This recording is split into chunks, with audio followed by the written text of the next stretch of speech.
நாம் இன்றைக்கி பார்க்க போகிறது 6 வகையான பிரேக்ஃபாஸ்ட் டின்னர் ரெசிபீஸ் தான் பார்க்க போகிறோம். எல்லாமே ரொம்ப ஹெல்த்தியான ஈஸியான ரெசிபீஸ் தான். முதல்ல கம்பு அடை பணியாரத்துலேருந்து ஆரம்பித்து கதம்புப்பூ கொழுக்கட்டை எப்படி பண்ணுறதுன்னு பார்க்கலாம்.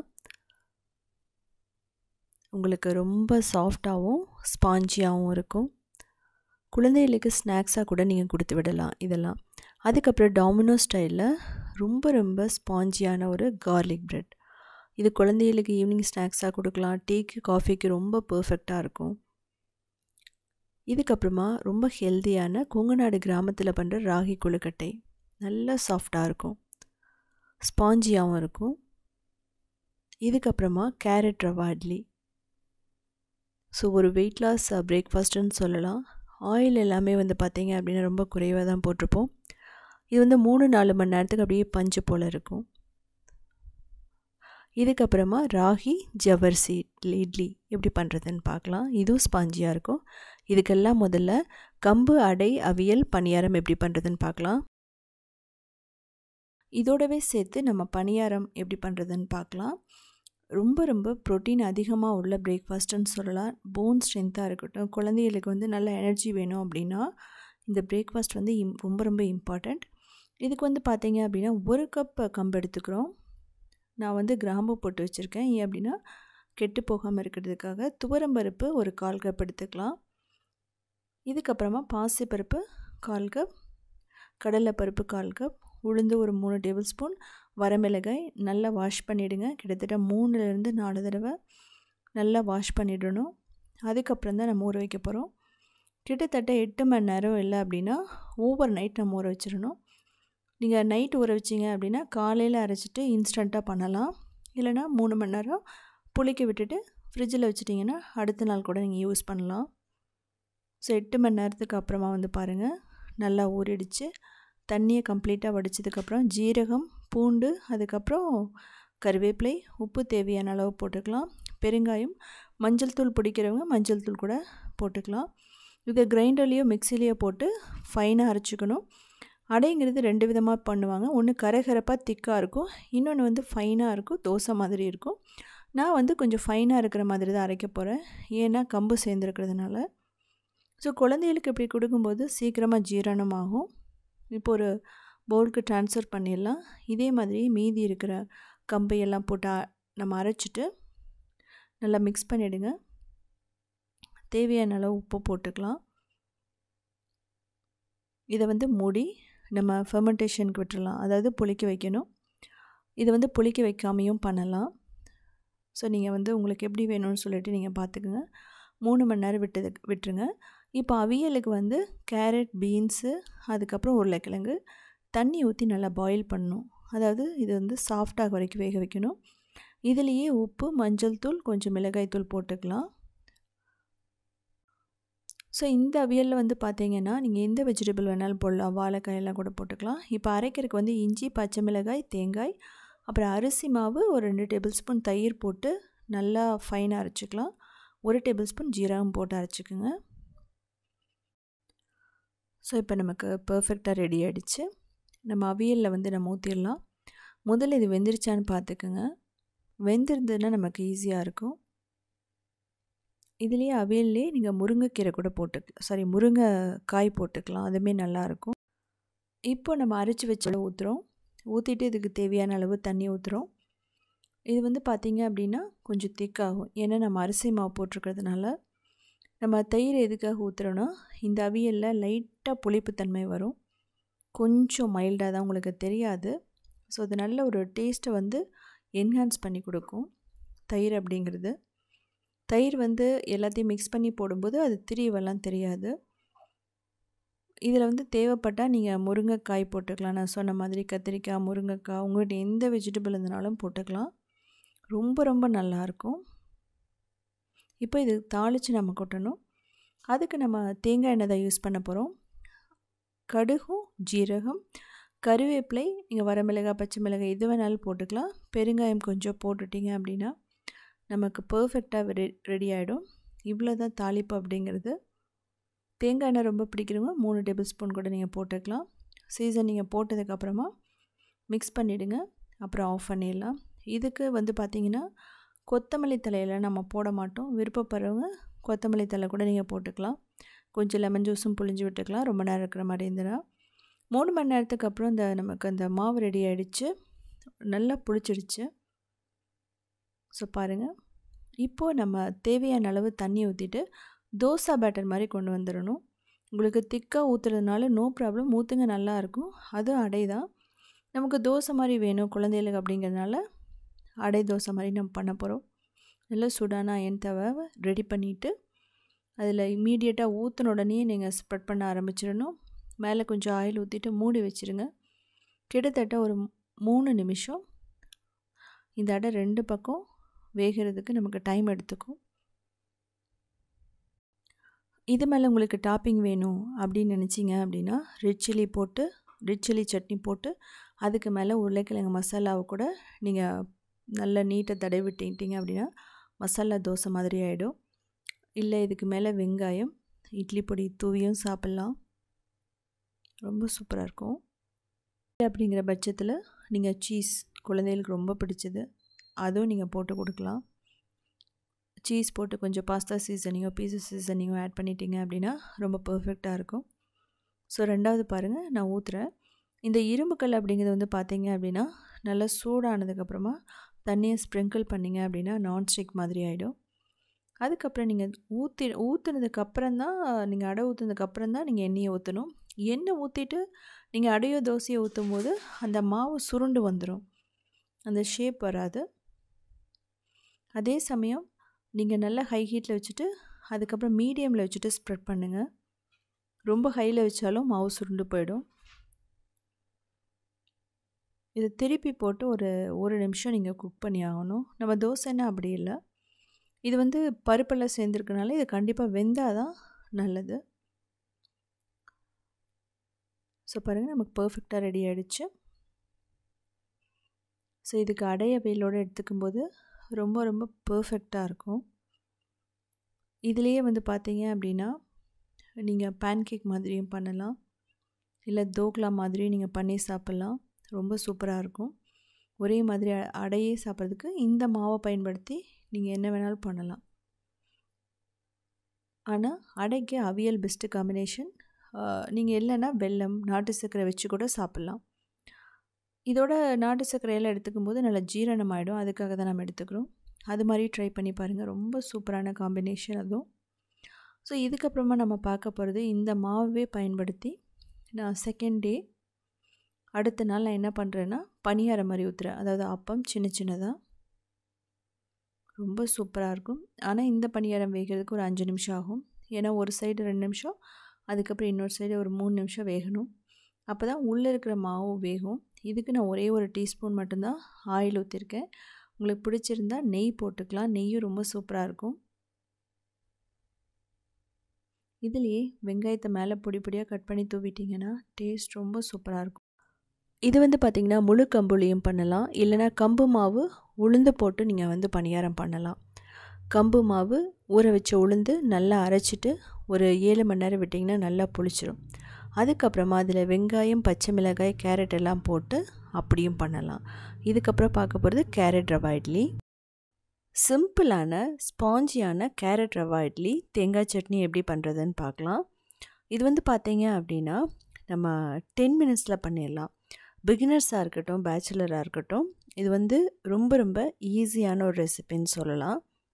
இதுக்கு தேவையான பொருட்கள் கொடுத்துருக்கேன், நீங்கள் பார்த்துக்கலாம். இதே மாதிரி செஞ்சீங்க அப்படின்னா இந்த ரவா இட்லி ரொம்ப சாஃப்டாக வரும், ஹார்டாக இருக்காது, ரொம்ப நேரத்துக்கு சாஃப்டாகவே இருக்கும்.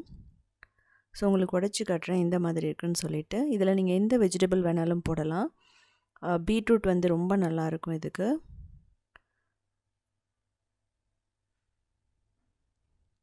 இதுக்கு முதல்ல ஒரு டேபிள் ஸ்பூன் ஆயில் ஊற்றிட்டு கடலைப்பருப்பு கடுகு உளுந்தப்பருப்பு போட்டு நல்லா ரோஸ்ட் பண்ணிக்கணும். அதுக்கப்புறம் கறிவேப்பிலை இஞ்சி பச்சை மிளகாய் அதுக்கப்புறம் கேரட் பெருங்காயம் இதெல்லாம் வந்து 1 நிமிஷம் மட்டும் நீங்கள் ரோஸ்ட் பண்ணால் போதும். இது ரொம்ப வந்து நம்ம வேக வச்சிடக்கூடாது. அது வந்து 1 நிமிஷம் நம்ம வதக்கும் போது நல்லா கிறிஸ்பினஸ் இருக்கும். இப்போது 2 கப் ரவை போட்டுக்கலாம். இந்த ரவை போட்டுட்டு உப்பு தேவையான அளவு போட்டுட்டு கிட்டத்தட்ட ஒரு 1லேருந்து 2 நிமிஷம் நீங்கள் நல்லா ரோஸ்ட் பண்ணுங்கள். இது ரோஸ்ட் பண்ணும்போது நீங்கள் லோ மீடியம் ஃப்ளேமில் வச்சுட்டு தான் பண்ணணும். ஹை ஃப்ளேமில் வச்சா அடி பிடிச்சிரும், ப்ரௌன் ஆகிடும். இது ஆற வச்சுருங்க. அப்படியே ஆறினதுக்கப்புறமா 1 கப் தயிர் போடணும், இல்லை மோர் கூட நீங்கள் போட்டுக்கலாம். அதுக்கப்புறம் ஒரு 1/4 கப் தண்ணி ஊற்றிட்டு நல்ல ஒரு திக்கான பேட்டர் மாதிரி வரணும். ஸோ நம்ம இட்லியெல்லாம் எப்படி பண்ணுவோம் அதே மாதிரி, ரொம்ப தண்ணியாக இருக்கக்கூடாது. தேவைப்பட்டால் கொஞ்சம் எக்ஸ்ட்ரா தயிரோ தண்ணியோ ஊற்றிட்டு மிக்ஸ் பண்ணிவிட்டு கிட்டத்தட்ட ஒரு 20 மினிட்ஸ் விட்டுட்டிங்க அப்படின்னா அந்த ரவை வந்து தயிரை அப்சர்வ் பண்ணிக்கும். அப்போ நல்லா சாஃப்ட் ஆகிடும். இந்த ஸ்டேஜில் நம்ம மூடி போட்டு 20 மினிட்ஸ் வச்சிடணும். ஸோ அவ்வளோதான், ப்ரிப்பேர் பண்ணுறதுக்கு 10 மினிட்ஸ் தான் ஆகும். ஸோ இப்போ 20 மினிட்ஸ்க்கு அப்புறம் நல்லா மிக்ஸ் பண்ணுங்கள். இதுக்கப்புறம் ரொம்ப தண்ணி ஊற்றிடாதீங்க. இந்த ஸ்டேஜில் ஈனோ இல்லைனா பேக்கிங் சோடா போடணும். நான் வந்து ஈனோ போடுறேன். ஈனோ அப்படிங்கிறது 1 டேபிள் ஸ்பூன். ஒரு 3 டேபிள் ஸ்பூன் தண்ணி ஊற்றுனீங்க அப்படின்னா அது நல்லா பொங்கி வரும். இதுதான் அந்த ரவா இட்லிக்கு அந்த சாஃப்ட்னஸை கொடுக்கக்கூடியது. நல்லா மிக்ஸ் பண்ணிங்கன்னா அந்த பேட்டர் வந்து உப்பி வரும். நம்ம டைரெக்டாக வந்து இட்லி பாத்திரத்தில் ஊற்றிட்டு நம்ம வேக வச்சு எடுத்துடலாம். ஸோ நீங்கள் ஈனோ எல்லாமே நீங்கள் பண்ணி பாருங்கள். ஆனால் அந்த சாஃப்ட்னஸ் கொஞ்சம் குறைவாக இருக்கும், அந்த உப்பி வராது. இப்போது நல்லெண்ணெய் ஊற்றிட்டு இட்லி பாத்திரத்தில் 1 டீஸ்பூன் தான் நான் ஊற்றிருக்கேன். இது வந்து எதுக்காக அப்படின்னா ஈஸியாக டீமோல்ட் பண்ணுறதுக்காகவும் ஃப்ளேவருக்காகவும் நல்லெண்ணெய் ரொம்ப நல்லது. இப்போது அந்த பேட்டர் ஊற்றிட்டு நம்ம இதை ஸ்டீம் பண்ண போகிறோம். கிட்டத்தட்ட ஒரு 10 மினிட்ஸ் ஸ்டீம் பண்ணலாம். மீடியம் ஃப்ளேமில் வச்சு பர்ஃபெக்டாக ரெடி ஆகிடும். அப்படி இட்லி பாத்திரம் இல்லைன்னா கூட நீங்கள் ஸ்டீமர் இருக்கும், அதில் கூட நீங்கள் ஊற்றி எடுத்துக்கலாம். நல்லா கொதிக்கும் போது தான் நீங்கள் வைக்கணும். நான் சொன்ன மாதிரி மூடி ஒரு 10 நிமிஷம். இதுக்கு தேங்காய் சட்னி வந்து ரொம்ப பர்ஃபெக்டாக இருக்கும். அதுக்கு இஞ்சி, பச்சை மிளகாய், கறிவேப்பிலை, அதுக்கப்புறம் தேங்காய் எடுத்துக்கலாம். ஸோ தேங்காய் பிடிக்கலைன்னா நீங்கள் ஸ்கிப் பண்ணிவிட்டு தக்காளி கூட போடலாம்.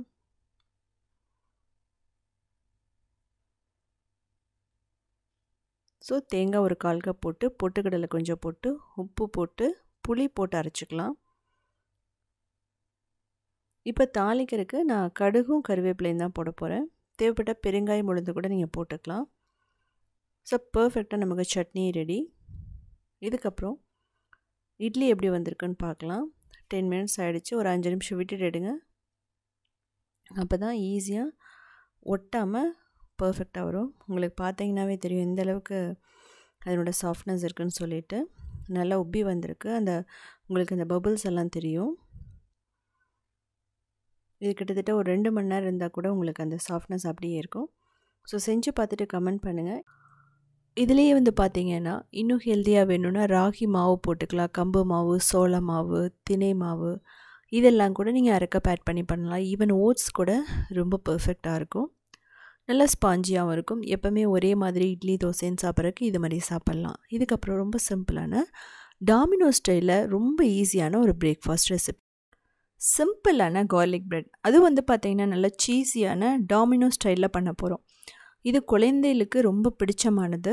ஈவினிங் ஸ்கூல் விட்டு வரும்போது கொடுக்கலாம், இல்லை ஸ்நாக்ஸாக கூட கொடுத்து விடலாம். மார்னிங் வந்து பிரேக்ஃபாஸ்ட்டாக கொடுக்கலாம், டின்னருக்கு எடுத்துக்கலாம். ரொம்ப ரொம்ப ஈஸியாக பண்ணிடலாம். நல்ல ஸ்பாஞ்சியாக எப்படி பண்ணுறதுன்னு பார்க்கலாம். இது பார்க்கும்போதே உங்களுக்கு தெரியும் எந்த அளவுக்கு ஸ்பாஞ்சியாக இருக்கணும். அது மட்டும் இல்லாமல் நார்மலாக இல்லாமல் நம்ம அந்த ப்ரெட்லேயே வந்து பார்த்திங்கன்னா ஃப்ளேவர் ஆட் பண்ண போகிறோம். ஸோ அப்படி ஆட் பண்ணும்போது ஒவ்வொரு தடவை கிடைக்கும்போது அதனோடய ஃப்ளேவர் எல்லாமே வந்து நமக்கு தெரியும். உங்களுக்கு பார்த்தீங்கன்னா தெரியும் எந்த அளவுக்கு உப்பி வந்திருக்குன்னு சொல்லிட்டு. ஒவ்வொரு லேயர்லேயும் அந்த கார்லிக் இருக்கும். இப்போது அதுக்கு 1 teaspoon instant active dry yeast எடுத்துக்கலாம். சுகர் 1 டேபிள் ஸ்பூன், இல்லைனா honey. Lukewarm water add பண்ணிக்கலாம் ஒரு 1/2 கப். இதை மூடி 5 நிமிஷம் வச்சிடலாம். இப்படி வைக்கிறதுனால அது வந்து நல்லா ஆக்டிவேட் ஆகும். இதுக்கப்புறம் 1/2 கப் மைதா எடுத்துக்கலாம். உப்பு, ரெட் சில்லி ஃப்ளேக்ஸ், அதுக்கப்புறம் பீஸா சீசனிங். இது ரொம்ப முக்கியமானது. இதை போடும்போது அந்த நார்மல் ப்ரெட் மாதிரி இல்லாமல் ஃப்ளேவர் எல்லாமே நான் சொன்ன மாதிரி எல்லா ப்ரெட்டோட எல்லா பக்கமே ஃப்ளேவர் இறங்கும். ஸோ அதனால் பீஸா சீசனிங் ஆட் பண்ணுங்கள். அப்படி இல்லைனா கூட மிக்ஸ்டு ஹர்ப் சீசனிங் ஏதாவது இருந்தால் பாஸ்தா சீசனிங் கூட நீங்கள் ஆட் பண்ணலாம். இதில் இந்த பட்டர் போட்டுட்டு 8 நிமிஷம் நல்லா வந்து பிசைஞ்சிட்டே இருக்கணும்.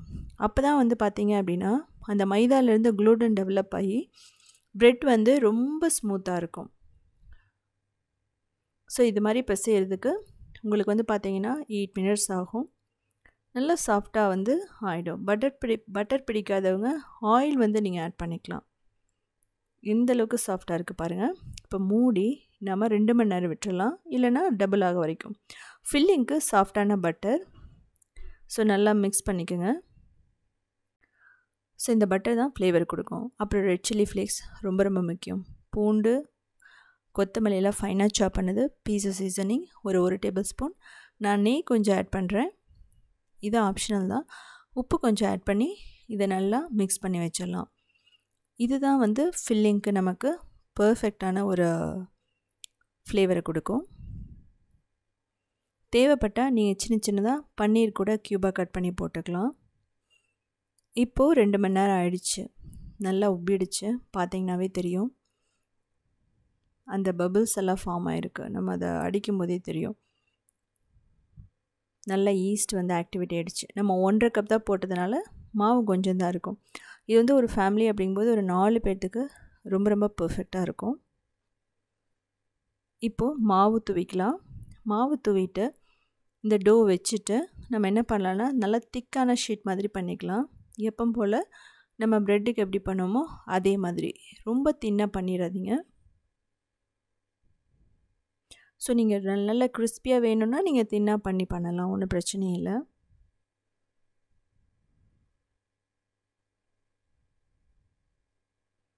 ஸோ இப்போ உங்களுக்கு வந்து தெரியும், நான் தேய்க்கும் போது ரெட் சில்லி ஃப்ளேக்ஸாக இருக்கட்டும், பீஸா சீசனிங்காக இருக்கட்டும், அப்படியே அந்த டோ ஃபுல்லாக பரவிருக்கு பாருங்கள். இப்போ நம்ம தேய்ச்சிட்டோம். இந்த திக்னஸ் நமக்கு வந்து பர்ஃபெக்டாக இருக்கும். கீழே மாவு தூவிடுங்க, இல்லைனா வந்து ஒட்டிக்கும் ஈஸ்ட் இருக்கிறதுனால. இப்போ அந்த ஃபில்லிங் அதை வந்து நம்ம அப்படியே ஸ்ப்ரெட் பண்ணி விட்டுடலாம். இது வந்து பார்த்திங்க அப்படின்னா நம்ம ஹாஃப் மூன் ஷேப்புக்கு கொண்டு வருவோம். ஸோ அதனால் ஒரு சைடு மட்டும் நீங்கள் ஃபில்லிங் ஆட் பண்ணிக்கிறது நல்லது. ஈவனாக ஸ்ப்ரெட் பண்ணிவிடுங்க. இதுலேயே வந்து உங்களுக்கு சிக்கன் வேணும்னா சிக்கனை வந்து நல்லா சீசனிங் எல்லாம் பண்ணிவிட்டு ஒரு 10 நிமிஷம் சாட் பண்ணி எடுத்துகிட்டு வணக்கி எடுத்துகிட்டு இதில் வந்து போட்டுடலாம். இப்போ நான் போடுறது மொசரெல்லா. இந்த சீஸ் வந்து பார்த்திங்கன்னா பர்ஃபெக்டாக இருக்கும். இப்படி இல்லைன்னா கூட நம்ம கடைகளில் கிடைக்கிற எந்த சீஸ் வேணாலும் நீங்கள் போட்டுக்கோங்க. நான் ப்ரிஃபர் பண்ணுறது இது வந்து டேஸ்ட்டு ஒரு நல்ல ஒரு ஃப்ளேவரை கொடுக்கும்.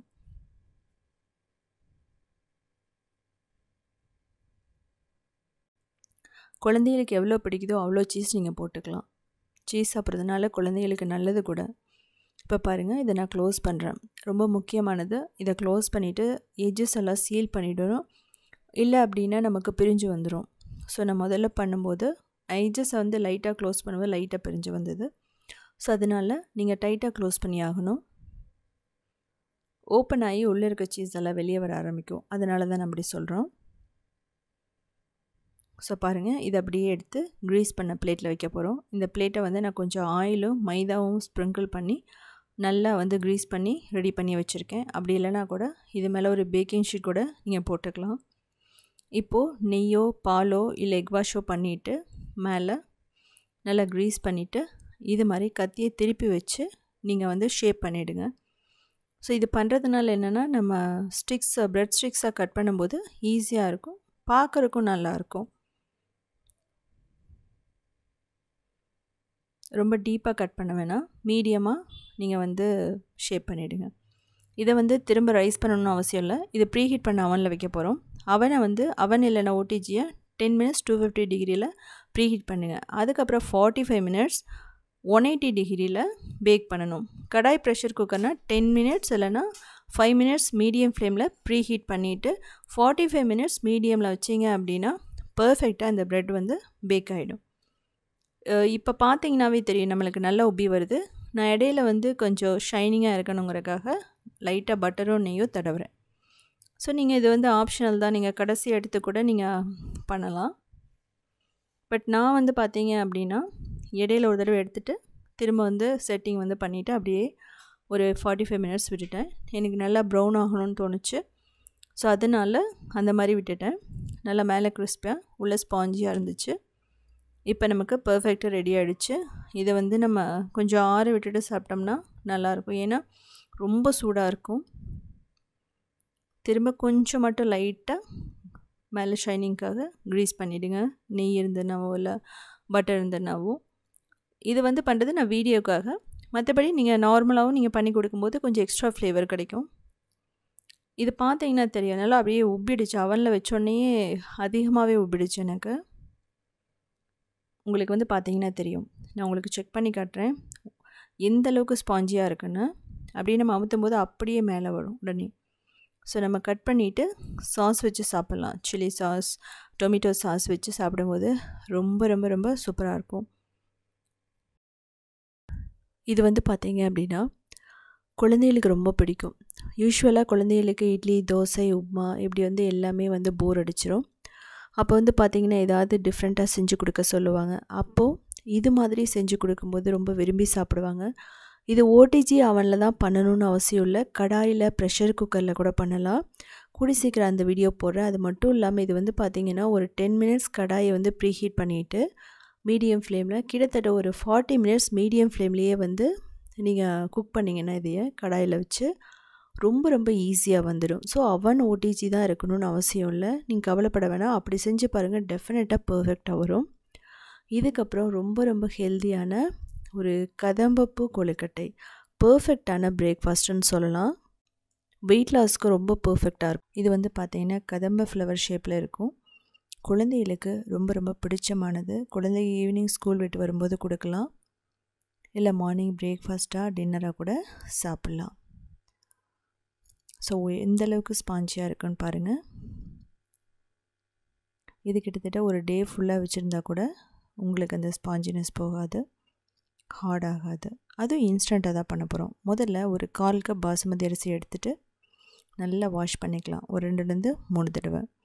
இதான் வந்து பார்த்திங்கன்னா இதனோட பேஸ். இதுக்கப்புறம் ஒரு 1 hour நம்ம இதை ஊற வச்சிடலாம். Minimum 30 minutes, maximum 1 or 2 hours கூட நீங்கள் ஊற வைக்கலாம். இது நல்லா ஊறிடுச்சு. தண்ணியை கம்ப்ளீட்டாக வடிச்சிடுங்க. இதுக்கப்புறம் அவுட்டர் லேயருக்கு 1 கப் அரிசி மாவு, உப்பு கொஞ்சம் நெய் போடுவோம். முதல்ல இதெல்லாம் சேர்த்து நல்லா மிக்ஸ் பண்ணிக்கோங்க. இது கடையில் வாங்கின பச்சரிசி மாவு தான். ஈவன் இது கொழுக்கட்டை மாவு கூட கிடையாது, நார்மல் பச்சரிசி மாவு. இப்போ நல்ல பாயிலிங் வாட்டர் கிட்டத்தட்ட 1 கப்லேருந்து 1.5 கப் எடுத்து வச்சுக்கோங்க. முதல்ல நம்ம கிராஜுவலாக ஊற்றிட்டு மிக்ஸ் பண்ணணும். நம்ம சூடாக இருக்கிறதுனால நம்ம ஃபஸ்ட்டு ஸ்பூனில் மிக்ஸ் பண்ணுவோம். ஸோ ஓரளவுக்கு நமக்கு அந்த மாவெல்லாம் ஒன்றா சேர்ந்து வரும்போது கை வச்சு அப்படியே மிக்ஸ் பண்ணி விட்டுட்டு மூடி ஒரு 10 நிமிஷம் விட்டுறலாம். 5 to 10 மினிட்ஸ். அப்போது அந்த மாவு வந்து பார்த்திங்கன்னா அந்த சுடு தண்ணி ஊற்றும்போது நல்லா வெந்துடும். ஸோ கை பொறுக்கிற சூட்டில் லைட்டாக பிசைஞ்சு வச்சுக்கலாம்.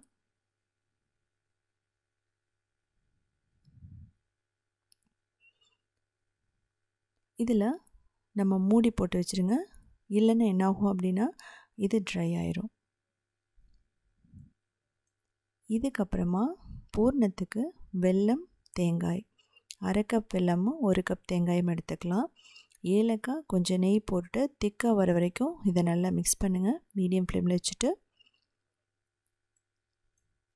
ஸோ நல்லா ஒன்றோடு ஒன்று சேர்ந்து ஒட்டி வரும்போது நம்ம இதை ஆஃப் பண்ணிடலாம். இதுக்கு வந்து தேங்காய் பூர்ணம் தான் வைக்கணும்னு அவசியம் இல்லை. நீங்கள் கடலைப்பருப்பு பூர்ணம் பண்ணலாம், இல்லைன்னா வந்து ஸ்பைஸியாக கூட பண்ணலாம். உளுந்து பூர்ணம், உளுந்தை ஊற வச்சு பச்சை மிளகாய், இஞ்சி, ஜீரகம்லாம் போட்டு அரைச்சிட்டு பெருங்காயமெல்லாம் போட்டு அதுக்கப்புறம் இதை வேக வச்சுட்டு நம்ம லைட்டாக வந்து தாளித்து விட்டு அதை கூட நம்ம இதில் வச்சு பண்ணலாம். இப்போது மாவு நமக்கு 5 நிமிஷமாக நல்லா வந்து ஊறிட்டுருக்கு. இப்போ ஒரு 2 நிமிஷம் நல்லா பிசைஞ்சுக்குங்க. அப்போ தான் லைட்டாக க்ளூட்டன் டெவலப் ஆகும். அப்போ நல்லா ஷைனிங்காகவும் மேலே வந்து கிராக் எல்லாமே வரும். இதுக்கு அரிசி மாவு மட்டும்தான் போடணுன்னு அவசியம் இல்லை. மில்லட்ஸில் கூட நீங்கள் போட்டு பண்ணி பாருங்கள். ஸோ அதில் எப்படி வந்துச்சுன்னு சொல்லுங்கள் டேஸ்ட் எல்லாமே. இப்போ ஒரு கையளவு மாவு எடுத்துக்கலாம். ஸோ உங்களுக்கு தேவையான ஷேப்பில் நீங்கள் எடுத்துக்கலாம். பெரிய பால்ஸாக வேணும்னாலும் சரி. ஸோ இப்போ இது மாதிரி நல்லா பால்ஸாக பிடிச்சதுக்கப்புறமா இதை ஃப்ளாட்டன் பண்ணணும். ஒரு நல்ல ஒரு பவுல் ஷேப் மாதிரி வரும். அப்படி இல்லைன்னா கூட இது மாதிரி தெரியலனா ஒரு நான்ஸ்டிக் ஷீட்டை வச்சுட்டோ நீங்கள் சப்பாத்தி ரோலரில் தேய்ச்சி விட்டுட்டிங்கன்னா ஒரு ரவுண்டாக வந்துடும். அதுக்கப்புறம் அதில் ஸ்டஃபிங் வைக்கணும், பூர்ணம் வைக்கணும். ஸோ இதே வந்து பார்த்தீங்க அப்படின்னா நான் 2 தடவை உங்களுக்கு ஈஸியாக புரியணுங்கிறதுக்காக நான் காட்டியிருக்கேன். நம்ம எப்படி மோதகம் பண்ணுமோ அதே மாதிரி தான். இப்போ அந்த பூர்ணத்தை வச்சுட்டு நம்ம டைட்டாக சீல் பண்ணி திரும்ப பால்ஸ் மாதிரி கொண்டு வரோம். இதில் உங்களுக்கு பார்க்குறதுக்கு ப்ரொசீஜர் பெருசு மாதிரி இருக்கும், ஆனால் சிம்பிள் தான். நான் மோதகத்தினோட ஷேப் பண்ணுறத விடவே இது ஈஸியாக பண்ணிடலாம். ஒரு நல்ல கார்போஹைட்ரேட் கிடைக்கும் நமக்கு காலையில். இது மாதிரி அழகாக பண்ணிவிட்டு இந்த ஊற வச்ச பாசுமதி அரிசியில் நம்ம கோட் பண்ணிக்கலாம். ரொம்ப ப்ரெஷர் கொடுக்க வேணாம், லைட்டாக கொடுத்தாவே அது நல்லா ஒட்டிக்கும். ஸோ பாருங்கள் எந்த அளவுக்கு அழகாக இருக்குன்னு சொல்லிட்டு. ஸோ செகண்ட் உங்களுக்கு பண்ணி காட்டியிருக்கேன். ஸோ நான் சொன்ன மாதிரி பண்ணி பாருங்கள். அப்படி இல்லைன்னா வாழலை மேலே அந்த பால்ஸை வச்சுட்டு மேலே ஒரு நான்ஸ்டிக் ஷீட்டை வச்சுட்டு உங்கள்கிட்ட ஒரு குட்டி கிண்ணம் இருக்குது, அதை வச்சு நீங்கள் ப்ரெஷர் கொடுத்தீங்கன்னா ஒரு ரவுண்டாக வந்துடும். அப்படி கூட பண்ணி இடையில பூர்ணம் வச்சு கூட நீங்கள் பண்ணலாம். இது மாதிரி கையிலேயே ஃப்ளாட்டன் பண்ணிக்கலாம். அதே மாதிரி முக்கியமான விஷயம், பூர்ணம் ஓவராக வச்சிடாதீங்க, அது வெளியே வளைய ஆரம்பிச்சிடும். அதே மாதிரி ரொம்ப குறைவான பூர்ணமும் வைக்கக்கூடாது. இப்போ ஃப்ளவர் எப்படி மூடுமோ அதே மாதிரி மூடிட்டு திரும்ப பால்ஸ் மாதிரி பிடிச்சிட்டு பாசுமதி அரிசியில் நம்ம கோட் பண்ணுவோம். இந்த ரெசிபிக்கு வந்து பார்த்திங்கன்னா சோனா மசூரி ரைஸோ இல்லை மற்ற ஜீரா ரைஸ் மாதிரியெல்லாம் யூஸ் பண்ணாதீங்க, ஏன்னா அந்தளவுக்கு ஷேப் வராது. பாசுமதி அரிசி யூஸ் பண்ணும்போது 10-15 நிமிஷத்தில் நல்லா ஸ்டீம் ஆகி மலர்ந்துடும். இப்போ ஒரு வாழலை வச்சு ஸ்டீமரில் வச்சிடலாம். இல்லை உங்கள்கிட்ட வந்து இட்லி குக்கர் இருக்குன்னா அதில் கூட டைரெக்டாக நெய் தடவி வச்சுருங்க. ஒரு 20 நிமிஷம் இதை நான் வேக வைக்க போகிறேன். மூடி போட்டு மீடியம் ஃப்ளேமில், லோ ஃப்ளேமில் வைக்க வேணாம், மீடியம் ஃப்ளேமில் 20 மினிட்ஸ். இதை பாருங்கள் பக்காவாக வெந்துடுச்சு. இப்போது இதை எடுத்துட்டு நம்ம அப்படியே திரும்ப மூடி போட்டு வச்சுருங்க ஒரு 5-10 நிமிஷம். அப்போ வைக்கும்போது இந்த மாதிரி மலர்ந்துடும். இது வந்து பார்த்திங்கன்னா வேகும்போது ஓரளவுக்கு இருக்கும். அதுக்கப்புறம் 5 நிமிஷத்தில் மூடி அப்படியே வச்சிட்டோம் அப்படின்னா இது மாதிரி அழகாக மலர்ந்துடும். பார்க்குறக்கு ஒரு பால் ஷேப்பில் இருக்க கதம்ப மலர் மாதிரி இருக்கும். இதில் ஃபில்லிங் வந்து பார்த்திங்கன்னா நான் தேங்காய் வச்சுருக்கேன். நீங்கள் நிலக்கடலை, எள், அதுக்கப்புறம் வந்து பார்த்திங்க அப்படின்னா பாசிப்பருப்பு பண்ணலாம், கடலைப்பருப்பு, துவரம்பருப்பு, இது எல்லாமே வந்து பார்த்திங்கன்னா ரொம்ப பர்ஃபெக்டாக இருக்கும். ஈவன் டேட்ஸ் கூட நீங்கள் வச்சு பண்ணலாம். நல்லா ட்ரை ஃப்ரூட்ஸ் எல்லாம் வந்து இதே மாதிரி டேட்ஸு, ட்ரை ஃப்ரூட்ஸு எல்லாத்தையும் நீட்டாக வந்து நீங்கள் அரைச்சி அதை வந்து ஃபில்லிங்காக வச்சு கூட நீங்கள் பண்ணலாம். அதே மாதிரி அவுட்டர் லேயரும் நீங்கள் நிறையா வெரைட்டிஸில் அவுட்டர் லேயரும் பண்ணலாம். இதுக்கப்புறம் நம்ம பார்க்க போகிறது கொங்கு நாடு கிராமத்தில் பண்ணுற ரொம்ப ரொம்ப ஹெல்த்தியான ராகி கொழுக்கட்டை. ஒரு வெயிட் லாஸ் பிரேக்ஃபாஸ்ட் இல்லை டின்னர்னு சொல்லலாம். ரொம்ப ரொம்ப நல்லது கூட. அயன், கால்சியம் அதிகமாக உள்ள ஒரு உணவுன்னு சொல்லலாம். இது வந்து பார்த்திங்கன்னா 10 நிமிஷத்தில் நம்ம பண்ணிடலாம். மாவு ரெடி பண்ணுறது மட்டும்தான். அவ்வளோ ஸ்பாஞ்சியாக இருக்கும். டேஸ்ட் வந்து வேறு லெவலில் இருக்கும். இதுக்கு 1 கப் ராகி மாவு, நெய், அதுக்கப்புறம் வெல்லம் இல்லை நாட்டு சர்க்கரை எடுத்துக்கலாம். அதுக்கப்புறமா தேங்காய், ஏலக்காய், அவ்வளோதான். ஸோ முதல்ல 1 கப் ராகி எடுத்துக்கலாம். நீங்கள் வறுக்கணுன்னு அவசியம் இல்லை. ஏலக்காய் பொடி நல்ல ஃப்ளேவர் கொடுக்கும். நாட்டு சர்க்கரை இல்லைன்னா வெல்லம், கொஞ்சம் உப்பு, அதுக்கப்புறம் தேங்காய் ஒரு 1/2 கப், அது ஃப்ரெஷ்ஷான தேங்காய் தான் போடணும். அதுக்கப்புறம் நெய் போட்டுக்கலாம். இதெல்லாமே வந்து முதல்ல கையால் மிக்ஸ் பண்ணிக்கோங்க.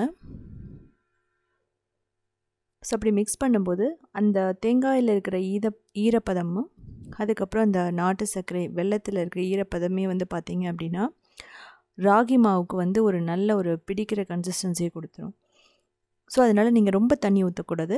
இப்போது இந்த ஸ்டேஜில் தண்ணியை ஸ்ப்ரிங்கிள் பண்ணுங்கள். தண்ணியை தூவி நம்ம புட்டு மாவுக்கெல்லாம் எப்படி பண்ணுமோ அதே மாதிரி பண்ணணும். கொஞ்சம் மாவு வந்து ஈரமானால் மட்டும் போதும், கொஞ்சம் உதிரியாக இருக்கணும். நீங்கள் ரொம்ப தண்ணி ஊற்றிட்டீங்க அப்படின்னா தண்ணி மாதிரி போய்டும், பிடிக்க முடியாது. ஸோ பாருங்கள் இந்த மாதிரி தான் இருக்கணும். கையில் எடுத்தால் கொஞ்சம் உதிரி மாதிரி இருக்கணும், ஆனால் வந்து ஈரமாக இருக்கும், கையில் பிடிக்க முடியும். அப்படி இருக்கும்போது தான் அந்த ராகி கொழுக்கட்டை நல்லா பஞ்சு மாதிரி இருக்கும். நீங்கள் ஒரு நாள் வச்சுருந்தா கூட அது வந்து கட்டியாகாது. இப்போது நம்ம பிடி கொழுக்கட்டை தான் பண்ண போகிறோம். இது மாதிரி பண்ணிக்கலாம். கையில் ஒட்டுற மாதிரி இருந்ததுன்னா லைட்டாக நெய் தடவிட்டு பிடிக்கலாம்.